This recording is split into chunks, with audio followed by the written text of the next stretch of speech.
indeed the sun is shining here in Davos, but the outlook for the global economy certainly is not shining as much. We have had the IMF coming up and revise their growth forecast down by 0.75% for global growth, that is to 3.25%. We now also had yesterday the Fed looking at their numbers again and saying interest rates are going to remain low until 2014. To help us answer some of the questions on the impact of those kind of decisions on Nigeria is the Central Bank Governor of Nigeria, Governor Sanusi. Governor, thank you for your time. You've heard the assessment. Are we likely to see perhaps a slowdown in economic growth in Nigeria, given the outlook that we've given for the global economy? I don't see significant slowdown in GDP per se, but certainly all GDP will be affected. As you know, the slowdown in the United States and Europe with what's happening in China and India and Brazil would suggest that in the short to medium term we might see a moderation in oil prices. And that has an impact on all GDP and also on government revenues. Right. So we like to see the impact on the fiscal position of government and on all GDP. But because most of our growth has been driven by domestic demand, by agriculture in particular, the GDP growth rates are not likely to be significantly affected. Have you had to relook your numbers, at least in 2012, at least given the outlook? Because from all perspectives, it does look like there has been a worsening of the global environment. I think there have been dark clouds on the horizon for the last 12 months. The dark clouds have been there with the Eurozone crisis. They've been there with the US deficit crisis. They've been there with the fact that Chinese growth in 2008 was driven by credit. And now you've got a lot of bad loans in China. And now growth is a concern for China. Sure. And given the role of the United States and Europe in stimulating Chinese growth, there is both the direct impact on our direct customers and also indirectly through China. So commodity prices in general are likely to suffer. And that is going to be a major challenge for government revenues and for managing the fiscal position, sure, and also for reserves and exchange rate. Okay, so let's take that conversation then into the Nigeria inflation as well as interest rate environment. From all the factors that we are seeing, you are heading into an MPC meeting next week where you're going to be relooking these figures and numbers and trying to decide what kind of action to take to try and stabilize the ship in Nigeria. What kind of thoughts, ideas are you going into that meeting? Well, it's a very difficult MPC. On the one hand, we're coming off the back of relatively good numbers in December, where inflation has come at 10.3%, which is very close to our target. But we also know that in January, because of the removal in subsidy, there's going to be inflationary pressure.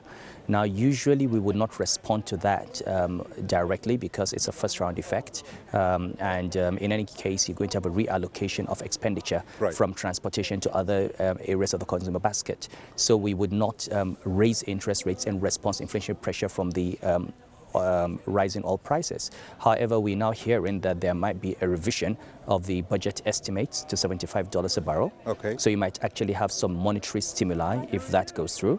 And that would be a problem if the National Assembly decides to go for an expansionary budget, because then you're dealing with monetary factors. Right. On the international front, clearly there's serious concern about oil prices. Our reserves are about $30 billion. They're rising now, so there's a positive trend. However, we don't have the kind of buffers we would like to have to protect the economy and exchange rate in the event of a crash in price. Absolutely. So I would imagine another impact of that worsening environment would be the impact on the Naira. You're talking potentially about the loosening of the fiscal policy. In terms of defending the Naira and the band that you have set yourselves, do you see any impact on that band and potentially on the exchange rate of the Naira against the key currencies going forward? A lot depends on the combination of factors. It depends on where oil price and output is. It depends on where government spending is. It depends on where the demand is for foreign exchange. Our position has always been that we are an advocate of stability in exchange rates and prices. We are not for a fixed exchange rate. We will wait and see. I'm not sure that the fundamentals in the oil market would indicate that the decline in price will be massive at the moment, because the markets are still tight. Remember, things that's happening in Iran.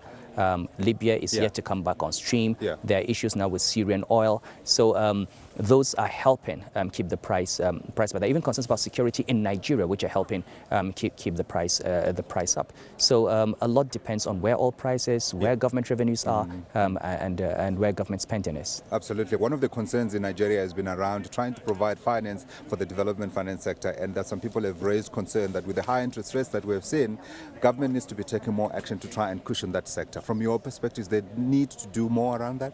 I think a lot needs to happen. First of all, there's a question of deepening financial reforms so that we have greater intermediation of, say, the pension fund into infrastructure. Now, that might involve some kind of credit enhancement from the government. It would also involve, I suppose, a progress in the policies around PPPs and infrastructure. Now, that is one thing.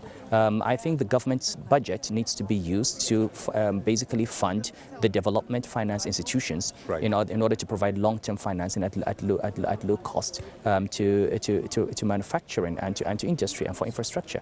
So it's a combination of factors, but the financial markets and the development of the capital market is critical. And the work Arumaote and SEC are doing needs to be encouraged.